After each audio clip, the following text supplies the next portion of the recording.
안녕하십니까. 오늘도 부처님 말씀 들으시는 모든 분들 일체 고난과 고통에서 벗어나 늘 평화롭고 행복하시길 기원합니다. 오늘 부처님 말씀 성부편 32번째 시간, 잘못을 지적받는 자세로 강경 시작하겠습니다.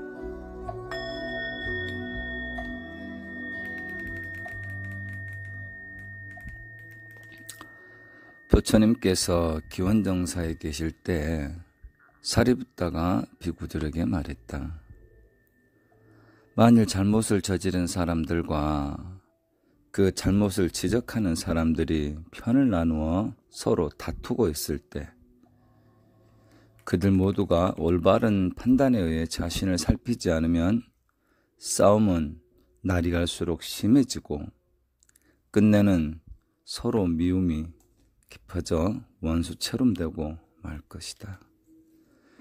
그렇게 되면 이미 저지른 잘못에 대하여 끝끝내 뉘우치고 고치게 할 수 없을 것이다.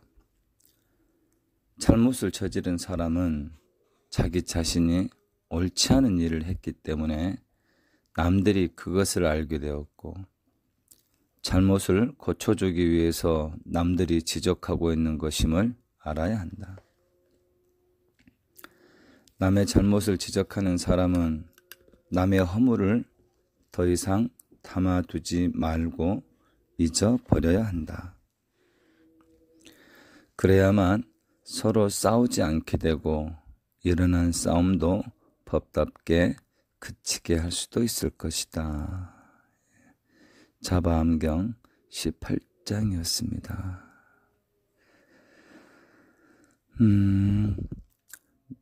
매사의 올바른 판단으로 헤아리긴 어렵죠.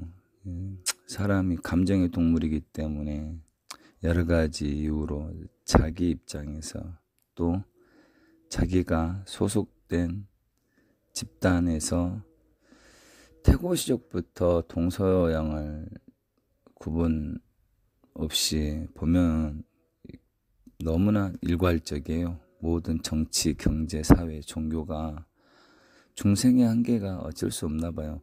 어쩌면 가끔 그런 생각도 합니다. 사바세계 말법 시대에 태어난 중생으로서 한계가 있는데 이렇게 굳이 애써 이렇게 몸부림친들 뭐 얼마나 바뀔까, 그렇게 생각할 수도 있는데 한 생각 더 쉬어보면은요, 사실은 바뀌고 안 바뀌고는 자기 마음 차이지 세상에 있는 거 아니거든요. 예. 액면은 똑같죠. 그죠? 2019년 11월 달, 11월 이제 1일이네요. 11월 달에 시작됐네요. 세상은 같은데 마음을 어떻게 쓰냐에 따라서 달라집니다. 느끼는 세상이 달라집니다. 그게 참 신기합니다. 그래서 그 사람 주위에는 그 아름다운 세상에 사는 사람들만 가득합니다. 그래서 우리가 책을 보고 철학을 소유하고 종교를 갖는 게 이 세상이 이래서는 안 된다는 것을 알기 때문에 뭔가 조금 돌파구가 없을까 하고 찾는 거 아니겠습니까? 그렇죠. 내가 지금 살아가는 세상은 좀 더 재미있고 여유롭고 보람있고 기쁘게, 또 나 혼자보다는 내 주위가 다 같이, 그런 길이 있다면 우리가 이번 생 아낄 필요가 없겠죠. 예. 그래서 부처님 말씀이 비록 2500년이 2600년 더 지났지만 지금 이 세상에도 통하는지 통하지 않는지 한번 우리가 같이 공부하고 부처님이 살피라는 대로 살펴서 한번 가보자고요. 직접 우리가 증명을 해보자, 그런 얘기입니다. 예. 시비가 붙으면은 시비를 가리려고 하는 것 자체가 사실은 어리석음입니다. 예. 저는 그렇습니다. 이제 우리 다 성인이잖아요. 요즘은 학구열이 높아져서 우리가 모르는 건 없어요. 그쵸? 근데 왜 싸울까요? 다 알아요.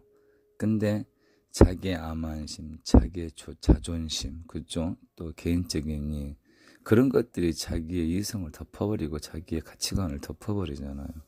그래서 우리가 공부하는 사람은 또 행복하게 살고 싶어 하시는 분들은 저는 그런 말을 자주 말씀드리는데요.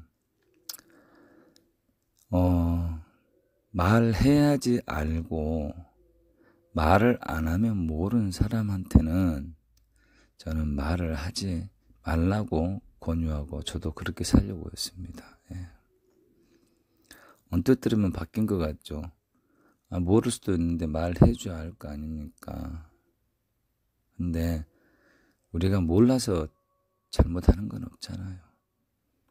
굳이 말을 해야지 아는 사람한테 말을 해버리면 그 앞에서는 이해하겠습니다 할지 몰라도 뒤돌아서는 시비가 원성이 더 두터워질 경우가 많더라고요. 그래서 좀 지켜보는 거죠. 그 사람이 잘못을 떠나서 그렇게 할 수밖에 없는 데는 이유가 있을 것인데 또 내가 이번 생 저 사람한테 저렇게 시달리고 핍박받는 데는 분명히 이유가 있을 것인데 그것을 사유하면서 조금 더 하심하고 조금 더 세상 일을 섭수해 가면서 그렇게 부처님께 배운 대로 걸어가보자는 거죠. 그 원만치 않은 일이 어떻게 풀리나 직접 체험해보자는 거죠. 예. 그래서 그렇게 상대방을 용서 아닌 용서를 했을 때 상대방은 그게 뭐 한순간은 안 되겠지만 시절 인연이 되면요.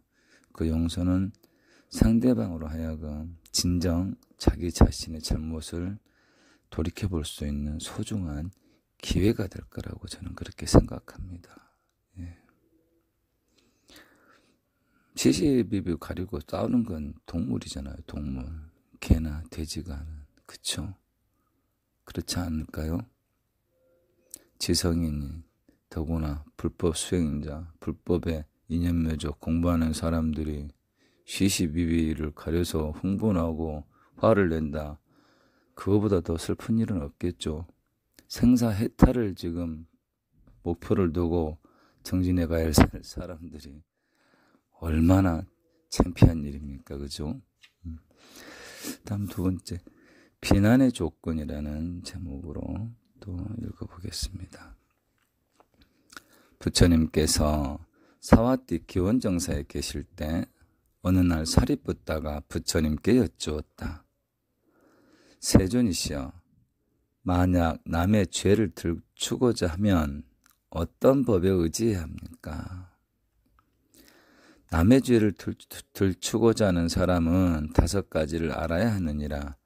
그 죄가 거짓이 아닌 사실이어야 하고, 그 죄를 지적하는 때가 적절해야 하고, 죄를 지적하는 의도가 죄 지은 이에게 보탬이 되고자 하는 것이어야 하며, 죄를 지적하는 말이 거칠거나 험하지 않고 부드러워야 하며, 죄를 지적하는 것이 미움에서가 아니라 사랑하는 마음에서 들추어야 한다.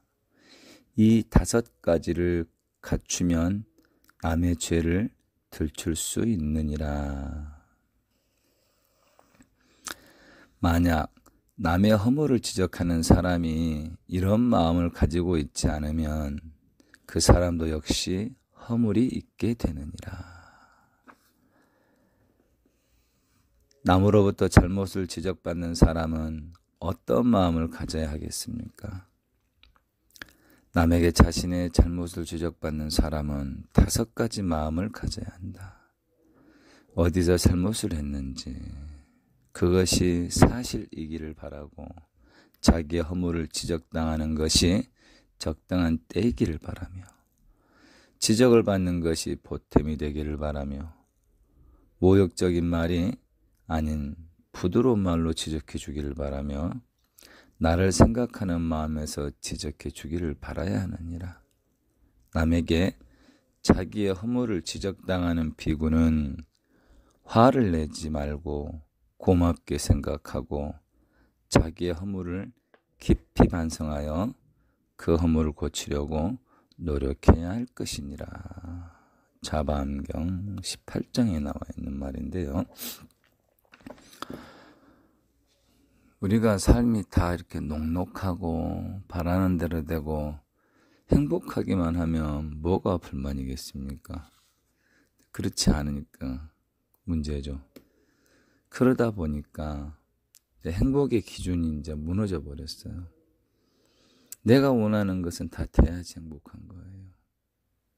내가 원하는 것을 얻기 위해서 부단히 애쓰고 그렇게 걸어가는 길은 행복이 아닌 게 되어버렸어요. 사실은 그렇지가 않은데 어떤 사람은 바라는 마음이 가득 차서 바라는 대로 되지 않은 것들 때문에 불행해하고요. 어떤 사람은요. 불편할 일이 없기 때문에 그냥 마냥 행복해하는 겁니다. 여러분 한번 생각해 보십시오. 내가 불행해야 될 이유가 단 한 가지라도 있나? 곰곰이 한번 생각해 보십시오. 그러면 우리는 모두는 다 행복한 겁니다. 가진 게 없다고 불행할 수는 없는 거예요. 갖지 못한 것을 가지려고 불필요한 욕심을 내서 불편한 거지 그게 불행한 건 아니에요. 비난의 조건의 말처럼 우리가 살아가면서 어떤 일이 생겼을 때 이제 그게 문제잖아요. 우리가 살아가면서 뭐 일 때문에 뭐 얼마나 힘드나요? 조금은 힘들 수가 있겠죠. 하지만 우리를 정말 핍박하고 힘들게 하는 건 사람들 사이에 그 기운, 말 한마디, 표정 하나, 그죠? 네. 사람들 관계 속에서 아프고 힘들지 업무나 일은 그닥 그렇게 우리를 많이 힘들게 하지는 않습니다. 이렇게 상황이 녹록치 않을 때 누가 누군가를 위해서 충고를 해주고 잘못을 지적하는 거 정말 조심해야 되는데 그죠? 조심해야 됩니다. 조심해야 되는데 내가 저 사람을 위해서 꼭 지적을 해줘야 되겠다. 조언을 해줘야 되겠다 할 때 오늘의 이 비난의 조건 5가지를 생각하는 겁니다. 예. 웬만하면 기다리세요. 그게 최고의 품이 있는 지적입니다. 예. 가장 최고의 훌륭한 지적질은 바라봐주고 이해해주고 기다려주는 거. 그것을 바로 4글자로 천생연분이라고 하는 겁니다.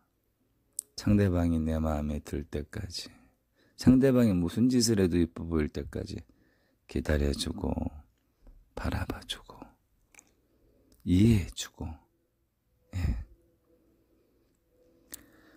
그런데 굳이 상대방을 위해서 상대방이 조금 도를 넘을 것 같다, 선을 넘을 것 같다, 크게 다칠 것 같다 싶을 때는 내가 마음에 좀 번거로움을 감수하더라도 상대방을 위해서 지적이라는 걸 해줘야 된다는 거죠.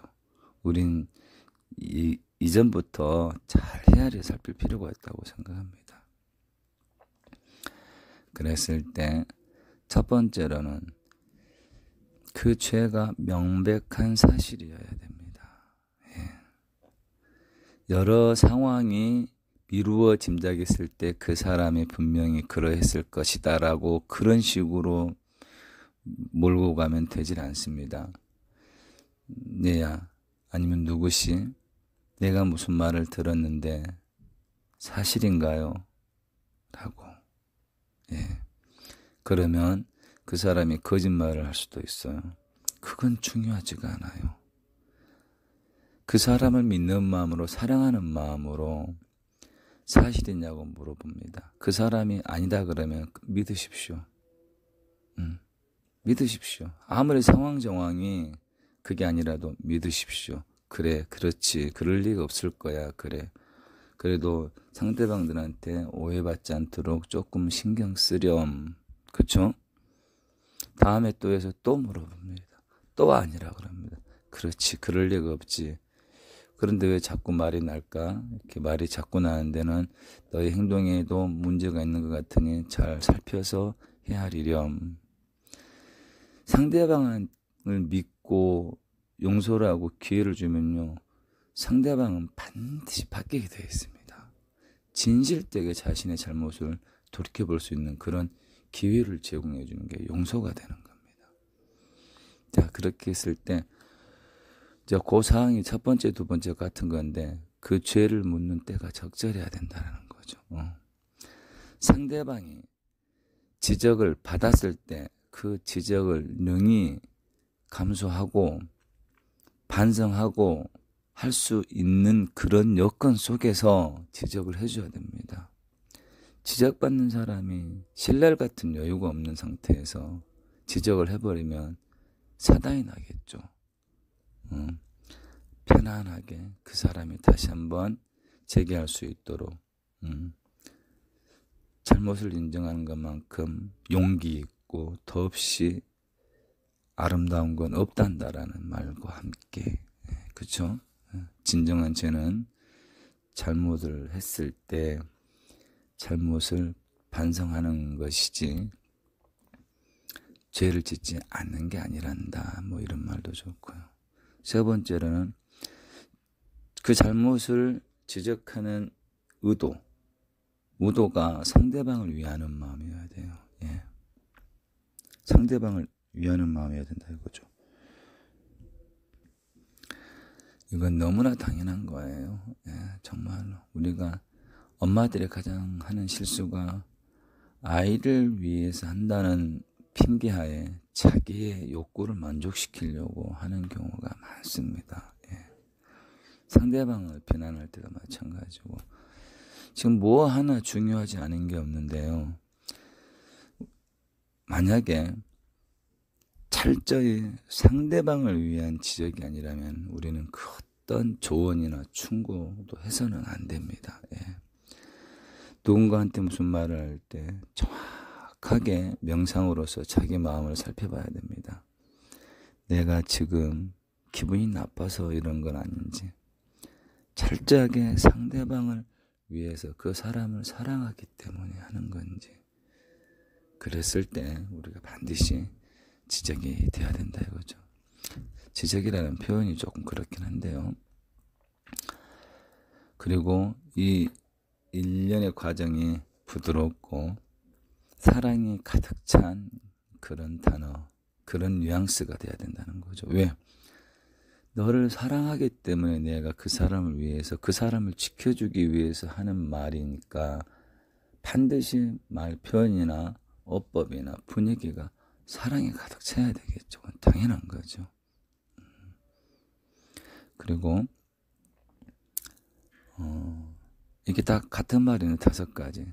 사랑하는 마음에서 들춰야 된다. 그래서 첫 번째, 사실이어야 되고, 그 죄를 지적하는 게 적절해야 되고, 그 죄를 지적하는 의도가 그 사람에게 보탬이 되고자 하는 것이라며, 그렇기 때문에 그 사람 다치지 않게 부드럽게 표현해야 되며, 미워하는 마음이 아니라 완벽한 사랑하는 마음으로 가야 된다. 예. 이 5가지만 우리가 반드시 알고 숙지하고 누군가하고 얘기할 때 그렇게 된다면 얼마나 아름다운 세상이 되겠습니까? 예. 내가 바뀌면 세상이 바뀐다. 일체유심조의 도리입니다. 예. 이거 100% 믿으셔야 됩니다. 내 마음이 그리는 대로 이 세상은 달라진다. 예. 이렇게 아름다운 세상 그려가지고요, 아름답고 좀 풋풋하고 좀 사람 냄새 나는 그런 세상에 가득 차기를 기원합니다. 오늘도 복 많이 지으시고요, 성금공덕 증장되는 하루 되시길 바랍니다. 성불하십시오.